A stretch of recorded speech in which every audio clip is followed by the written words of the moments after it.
Hello everybody. Yes, my name's Vincent. I have a website called the Beehive Maker, but I'm just doing this video about the difference in different hives. I'll just get this lined up. It doesn't move.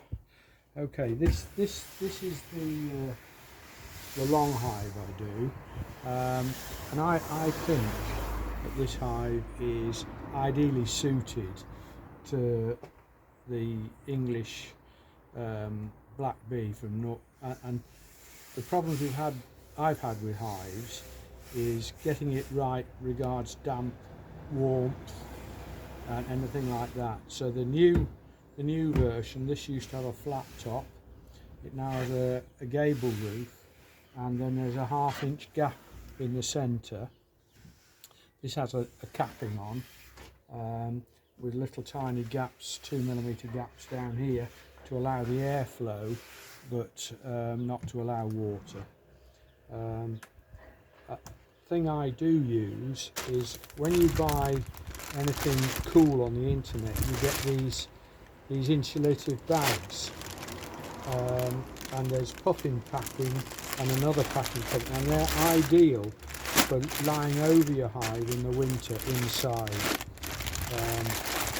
So I use that. You can get it in lots of different places, or just a Hessian blanket with rockwool inside.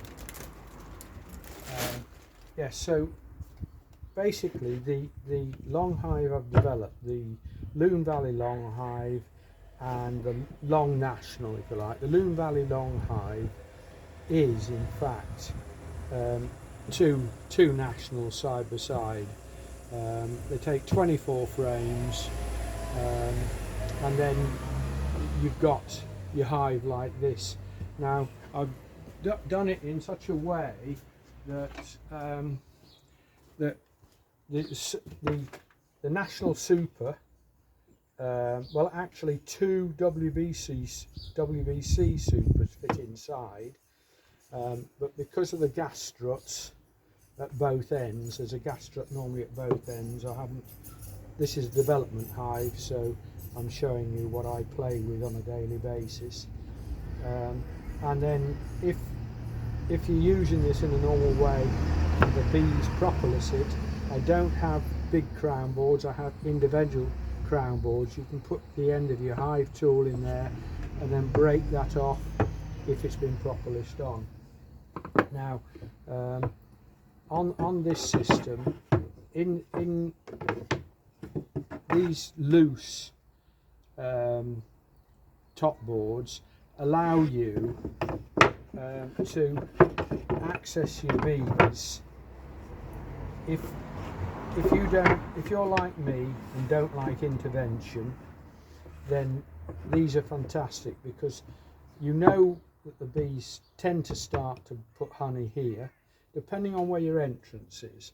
Now I tend to have the entrance offset from the middle, so in the winter you can slide the whole colony up away from the entrance, and then in the summer you can move it back on. So when there's a flow of honey, you put the super over where the entrance is here, so that the bees just come in the entrance and up through the other frames, through the queen excluder and up.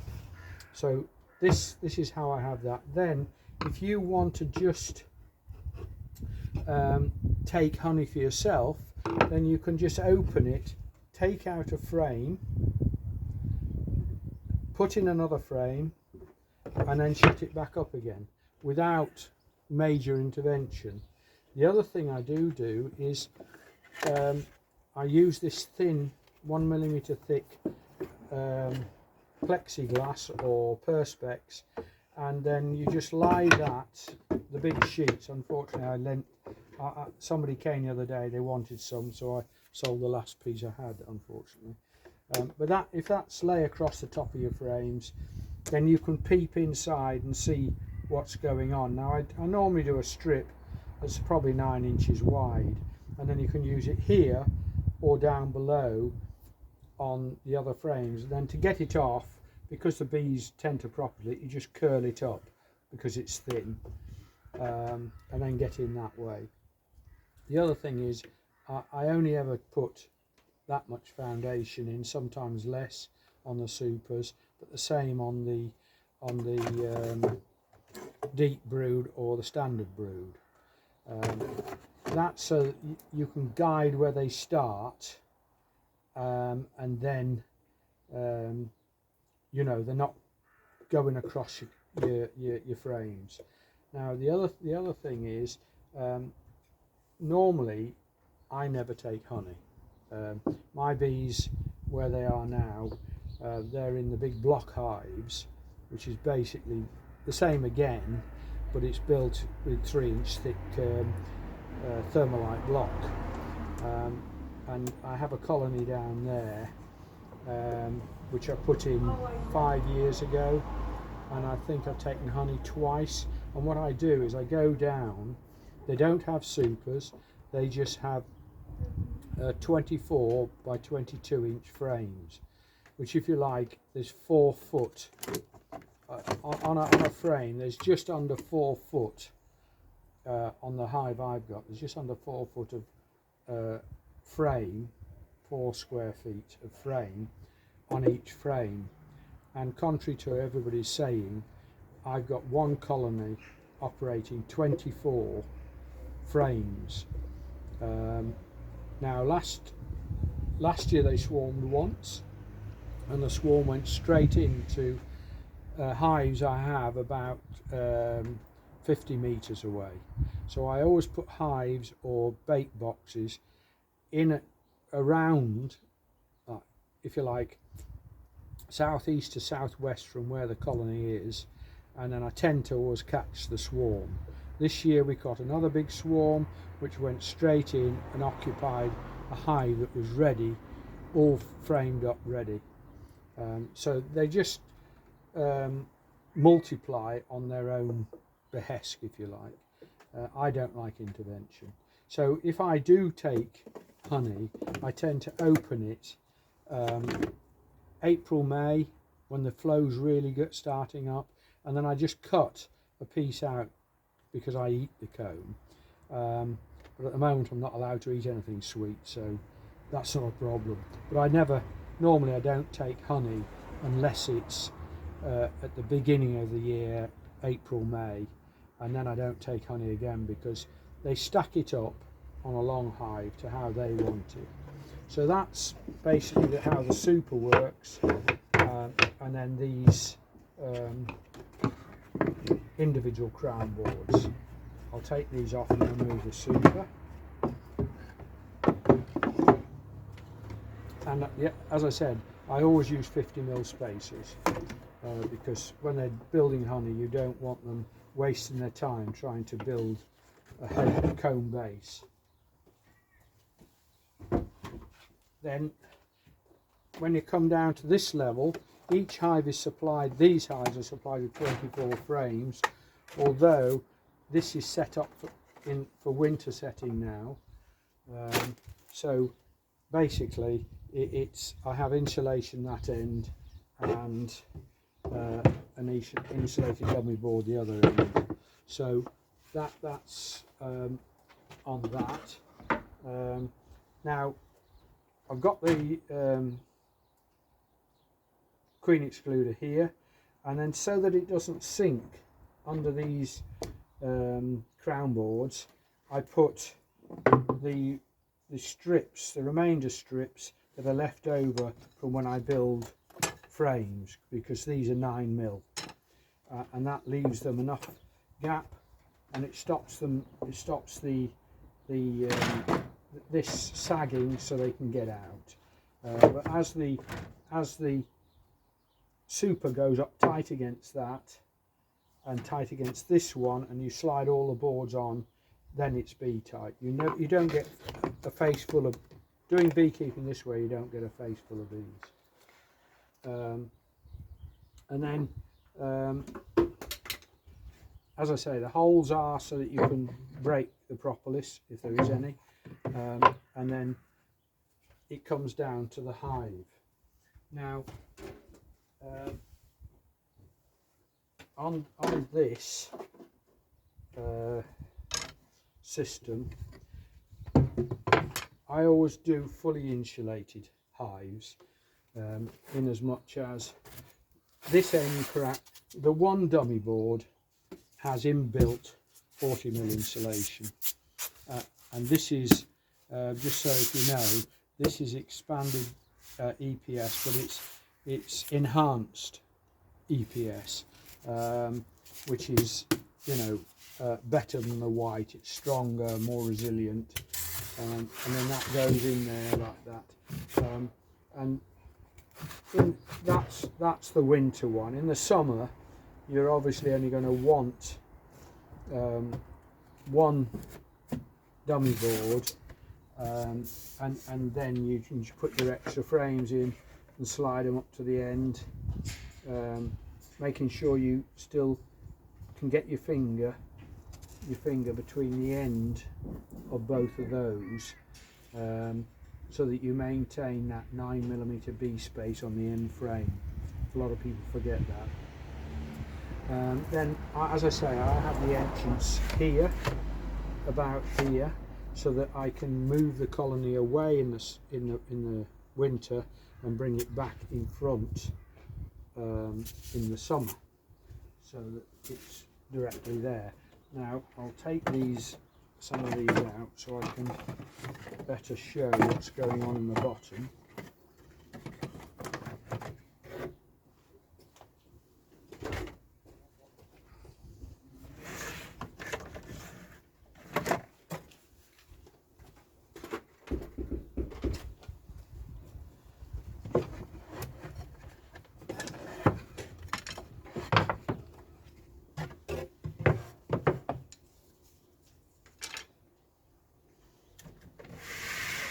Now this hive here, yes, you can see this has Varroa floors in. Now that's the guy that's having this hive is my heart specialist, the guy that's keeping me alive. So I'm building this one. It's my development hive, but I'm doing it, setting it up to show him how everything works. And then in the bottom you have the Varroa mesh, but what I do is a trick I've learnt to do is you bend the Varroa mesh, so it comes down, bends round, goes right, and there's sort of a half-inch lip there that stops the Varroa mesh sinking under the frames and the bees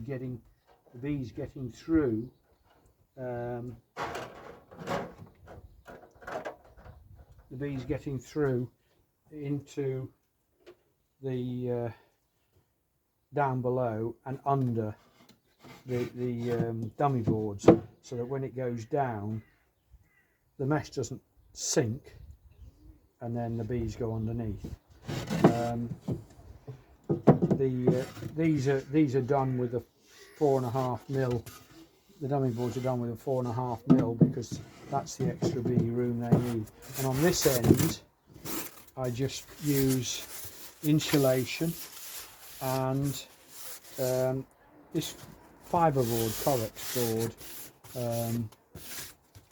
which is you can get from any body that sells paper, office supplies. It's that, I buy it in A3 sizes, and then I just glue it to that, so that stops the bees eating into the insulation. That's the insulation for there. The dummy board goes up there.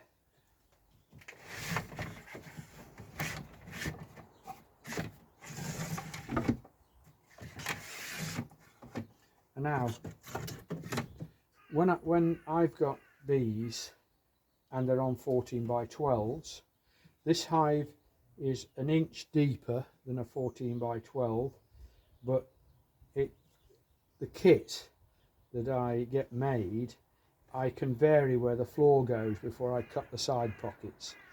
Now some people like a 4-inch sump, some people just like a 2-inch sump, but I've done it here with a Varroa floor,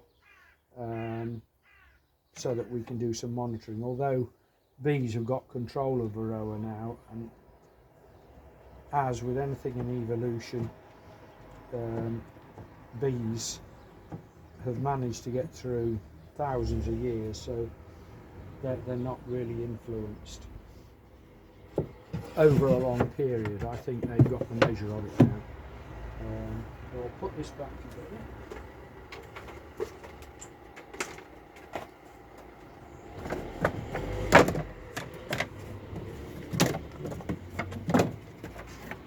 Another thing I do, seem to have lost an end, squash that end so that it stays on.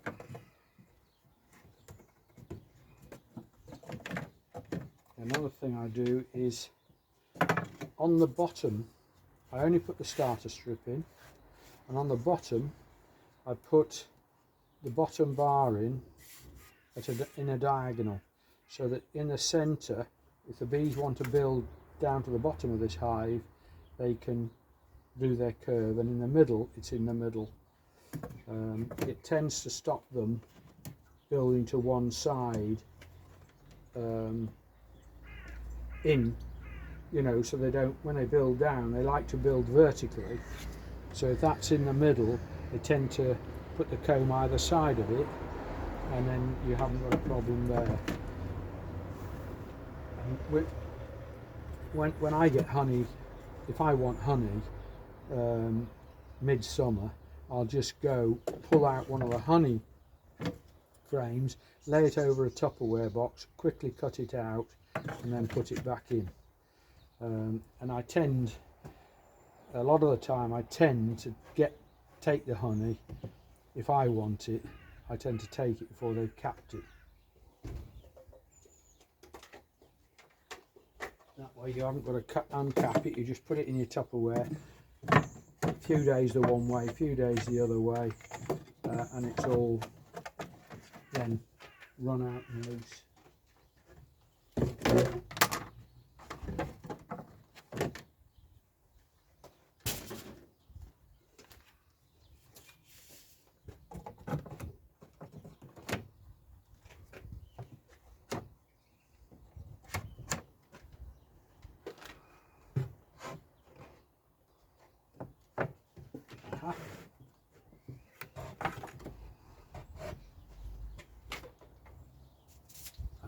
And that, as I say, this is the dummy board with the insulation on. So that, and then when these crown boards go on, they leave the 9mm bee space. I did used to do it where they stuck on top. This was 9mm thick. This one was 9mm thick. But what happened then? They propelled these onto those. So that was a problem. So I just do it like that, so it's loose, and then put the super in. You can have your super in or not, but as I say, it takes an actual super. You slide it up to there, slide this one into here, bring that across so it's sat on top of the dummy board and it's all shut up. And these, oh, I've forgotten to put the that's immaterial. I've forgotten to put the queen excluder back in, and then put these on, and then it's all good to go. And then in the winter, as I say, I just put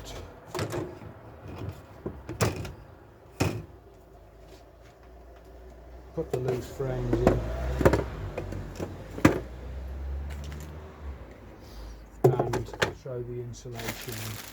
And then on the outside, I put the camera up and then show the outside of the house, the hive.